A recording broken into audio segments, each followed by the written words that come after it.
నేను చెప్పిన ధరకు సంతకం పెట్టుకోమని చెప్పి ములుగు గెస్ట్ హౌస్ లో కూర్చొని గజవెల్ల భూములన్నీ రాయించుకున్నది ఎవరంటే వెంకట్రామరెడ్డి అని ఈయన కారు గుర్తు మీద పోటీ చేస్తున్న కలెక్టర్. ఒక్కసారి ఆలోచించండి. ఇప్పుడు ఓటు వేస్తే చంద్రశేఖరరావు గారు ముఖ్యమంత్రి గారు, హరీష్ రావు గారు మంత్రి గారు.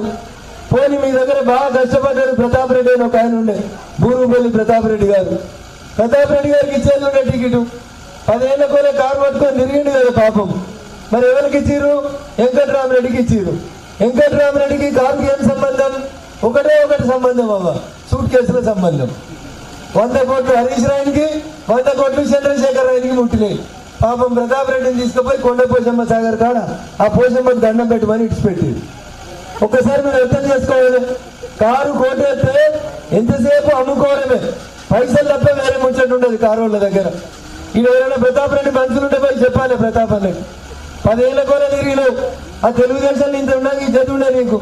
కారులో పోయినాక ఇజ్జత్ మానవ రోడ్డు తీసి పారేసిండు. ఎవరికో తీసుకొచ్చి ఎమ్మెల్సీ ఇచ్చిండు, నీకంటే మామూలు ఉన్న వాళ్ళకి. మరి నువ్వేం చెప్తున్నావు ఒకసారి ఆలోచించాలి.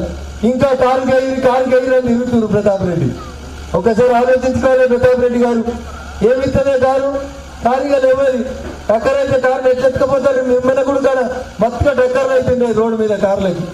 టక్కర్ అయిన కారు మళ్ళీ పనిచేస్తుంది. అదిగా దాన్ని తీసుకుపోయి ఇనుప సామాన్లు, పాత ఇనుప సామాన్లకి అమ్ముకోవాలి. అందుకని కారుకి వేస్తే కేసీఆర్ ముఖ్యమంత్రి కాడు, హరీష్ రావు మంత్రి కాడు. కాబట్టి కారు మర్చిపోయింది.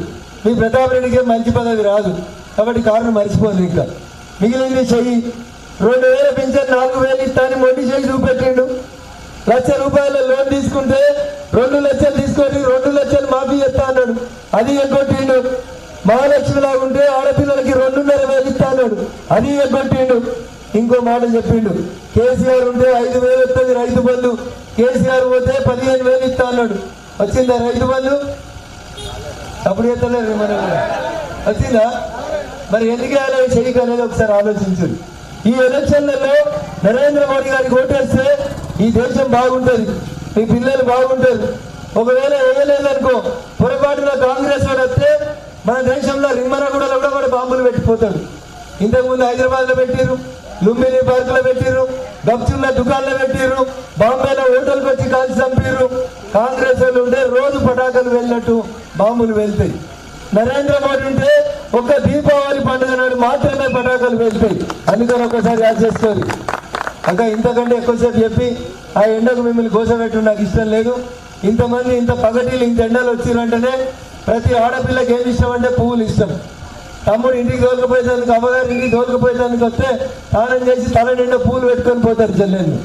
బతుకమ్మ ఆడూరు అంటే కేసీఆర్ బిడ్డ మనల్ని బతుకమ్మ ఆడిపించింది. చెల్లెపోయి ఢిల్లీలో సారం మింది 100 కోట్లు ఎత్తుకపోయింది కవితమ్మ. ఎరికేనా? కేసీఆర్ బిడ్డ కట్టున్నది. అల్లుడు రేపో మాపో అడిగి ఉన్నాడు జైలుకు పోయేదానికి. మీరన్నా జరంతా నీడకున్నారు. అక్కడ నేను నడి సూర్యుడు ఎత్తి మీద ఉన్నాడు. అందుకని నాకు కూడా మిమ్మల్ని ఎక్కువసేపు కోసపెట్టు ఇష్టం లేదు. దేనికేద్దాం తమ్మి ఓటు? దేనికేద్దాం? మీ ఊర్లో కూడా పోయిన నెల జనవరి నెలలో 22వ తారీఖు నాడు మీరు కూడా అందరు గుడికాడికి వచ్చిర్రు, గుడి కడిగిరు, పూజ చేసిరు, పండుగ వాతావరణం చేసుకున్నారు. సర్పంచ్, ఎంపీటీసీ, కాంగ్రెస్, తెలుగుదేశం అందరు వచ్చిర్రు. ఏమన్నారు? వచ్చి ఏమన్నారు? రాములవారి గుడి కట్టినావా? అన్ని ఊర్లలో పూజలు అయినాయా? అక్షంతలు ఇంటింటికి వచ్చినాయా? మరి ఈ దేశం చల్లగా ఉండాలంటే ఆ రాముడు పుట్టిన ఈ గడ్డ మంచిగా ఉండాలి. కొంతమంది ఈ మధ్యన మా దళిత సోదరుని భయపట్టిస్తున్నారు, రిజర్వేషన్లు ఎత్తుకపోతారని కాంగ్రెస్ వాళ్ళు. 10 ఏళ్ళైంది నరేంద్ర మోడీ ఇక్కడ నుండి ఏబిసిడి వర్గీకరణ చేస్తా అని చెప్పిన పార్టీ భారతీయ జనతా పార్టీ. దళితులను కాపాడుతున్న పార్టీ భారతీయ జనతా పార్టీ.